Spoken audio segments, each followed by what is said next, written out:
আসসালামু আলাইকুম। সুপ্রিয় ড্রাগন প্রেমী, কৃষিপ্রেমী দর্শক শ্রোতা, সবার প্রতি শুভেচ্ছা রইল। অনেক দিন ধরে ভিডিও ঠিকমতো দিতে পারিনি, তারপরে ইন্টারনেটের কানেকশন অফ ছিল সারা বাংলাদেশে বিভিন্ন আরও ব্যস্ততার কারণে। তো আমি আমাদের এই যে ড্রাগন ফার্মে রয়েছি, টেরেস পদ্ধতিতে তৈরি। তো দেখতে পাচ্ছেন যে মাশাআল্লাহ দুইটা ধরন পরেও আবার মোটামুটি যে ফলগুলো সেট হয়েছে এবং নতুন কুড়ি আমরা দেখতে পাচ্ছি। আলহামদুলিল্লাহ মোটামুটি ভালো, বাগান ভালো আছে, গাছগুলো ভালো আছে, সব মিলায়ে আলহামদুলিল্লাহ। তো এই তো অবস্থা।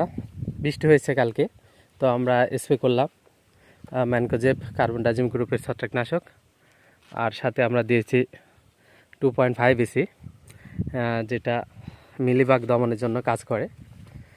তো এই তিনটা দিয়েই মূলত আমরা স্প্রে করা হলো। সব বাগানে আমরা আজকে স্প্রে করব ছত্রাকনাশক, কারণ রাত্রে বৃষ্টি হয়ে গেছে। তো বৃষ্টির পরে আসলে ছত্রাকের অ্যাটাকটা বেশি হয়।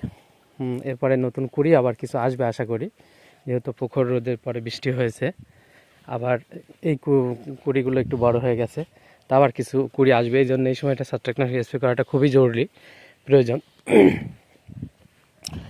তো দর্শক, ভিডিওটি দীর্ঘায়িত করলাম না।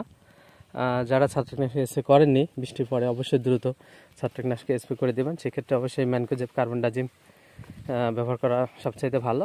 অথবা আপনারা কার্বনডাজিমের সাথে অথবা ম্যানকোজেবের সাথে আপনারা পপিনেপ গ্রুপের অ্যান্টাকলও ব্যবহার করতে পারেন।